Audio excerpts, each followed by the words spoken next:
வனப்பகுதிகளின் வழியே செல்லும் சாலைகளில் தினம்தோறும் ஆயிரக்கணக்கான சிறு வன உயிரினங்கள் வாகனங்களில் அடிபட்டு இறந்து போகின்றன. அதனை தடுக்க அரசு நடவடிக்கை எடுக்க வேண்டும் என சூழலியல் ஆய்வாளர்கள் வலியுறுத்துகின்றனர். இதுகுறித்த ஒரு விரிவான செய்தி தொகுப்பு. மேற்கு தொடர்ச்சி மலை ஆயிரக்கணக்கான உயிரினங்களின் புகலிடம். இன்னும் மனிதகுலம் கண்டறியாத உயிரினங்களும் இங்கு வாழ்ந்து வருகின்றன. தேயிலை சாகுபடி மற்றும் சுற்றுலா வளர்ச்சியினால் மேற்கு தொடர்ச்சி மலை காடுகளை ஊடறுத்து சாலைகள் பரவியுள்ளன.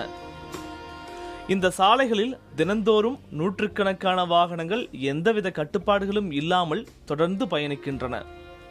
இதனால் சிறு வன உயிர்கள் அதிக அளவில் இறந்து போகின்றன என்கின்றனர் வன உயிர் பாதுகாப்பாளர்கள்.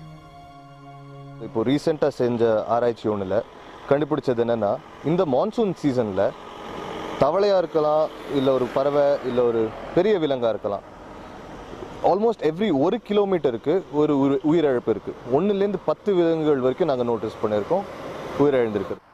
யானை, புலி போன்ற பெரிய விலங்குகள் உயிரிழக்கும் போது மக்களின் கவனத்தை ஈர்க்கிறது.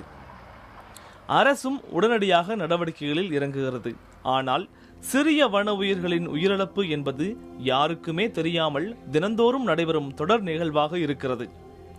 இதனை தடுக்க வேகத்தடைகள் அமைப்பது, இரவு நேரங்களில் வாகனங்களுக்கு தடை விதிப்பது போன்ற நடவடிக்கைகளை அரசு மேற்கொள்ள வேண்டும் என்கின்றனர் இயற்கை ஆர்வலர்கள். பாம்பு, தவளை, கீரி, அந்த போல நிறைய சின்ன சின்ன பறவைகள், இந்த மாதிரி நிறைய விலங்குகள் தினமும் சேர்த்துட்டு இருக்கு ரோட்ல. இதை நம்ம தடுக்கிறதுக்கு கம்ப்ளீட்டா ஸ்டாப் பண்ண முடியாது. ஆனா ஓரளவுக்கு கண்டிப்பா அதை குறைக்கலாம். காடு அதன் தன்மையை இழக்காமல் பாதுகாக்கப்படுவதற்கு அதில் வாழும் ஒவ்வொரு உயிரினத்திற்கும் மிக பெரிய பங்கு உள்ளது. சிறிய விலங்குகள் தானே என அலட்சியம் காட்டினால் காடுகளை காப்பாற்றுவது கடினமாகிவிடும் என்கின்றனர் சூழலியல் ஆர்வலர்கள். புதிய தலைமுறைக்காக வால்பாறை செய்தியாளர் சேது மாதவனோடு ஆனந்த்.